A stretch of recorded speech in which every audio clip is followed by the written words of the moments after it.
the shadows of the 7 hills of Rome, beneath the ever-watchful eyes of the Senate and the people, a boy was born who would one day bend the world to his will. His name was Gaius Julius Caesar, a name that would echo through the centuries as a symbol of ambition, power, and destiny. From the beginning, Caesar's path was anything but ordinary. Born in 100 BC to a family of noble lineage but fading influence, he was connected to the ancient Julian clan, which claimed descent from the goddess Venus herself. Even as a child, he was taught to believe in grandeur, not just in birth, but in purpose. Rome was a republic, ruled by senators and tradition, but Caesar's eyes looked beyond the forum's walls. As a young man, Caesar rose quickly through the ranks of Roman society. His intelligence, charm, and relentless ambition opened doors others only dreamed of. But it was his strategic marriage to Cornelia, daughter of a powerful consul, that first secured his political future. Even when Sulla, the Roman dictator, demanded Caesar divorce her, he refused, risking his life for loyalty, a trait that would define his legacy. Exiled, hunted, yet unbroken, Caesar returned to Rome stronger. He became a brilliant orator, a cunning politician, and eventually, a gifted general. It was on the battlefield that Caesar began to carve his name into the marble of history. Sent to Gaul, he did not just fight, he conquered. Over the course of nearly a decade, he defeated tribe after tribe, uniting the region under Rome's banner.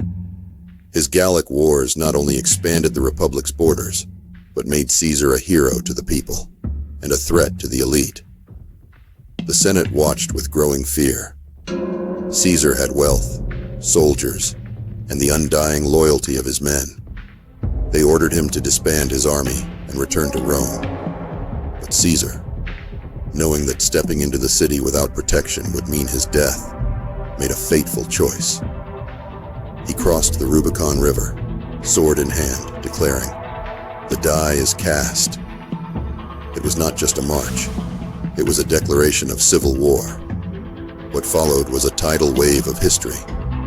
Caesar pursued his rival, Pompey the Great, across the Mediterranean. Battles raged in Greece, Egypt, and Spain. Caesar emerged victorious at every turn, his genius in warfare unquestionable. In Egypt, he met Cleopatra, the dazzling queen, forming both an alliance and a legendary romance that captivated the world. Upon returning to Rome, Caesar was declared dictator for life. But instead of ruling as a tyrant, he enacted sweeping reforms, redistributing land, forgiving debts, expanding citizenship, and revamping the calendar into the system we still use today, the Julian calendar. He was a visionary, trying to rebuild Rome, not only as an empire of power, but as a government of the people. But not all shared his vision. In the shadows of the Senate, daggers were sharpened. Many feared that Caesar would destroy the Republic and crown himself king. On the Ides of March, 44 BC, he entered the Senate unarmed, believing his greatness had made him untouchable. But as he took his seat, he was surrounded by men he called friends. The first blade struck, and then another, and another.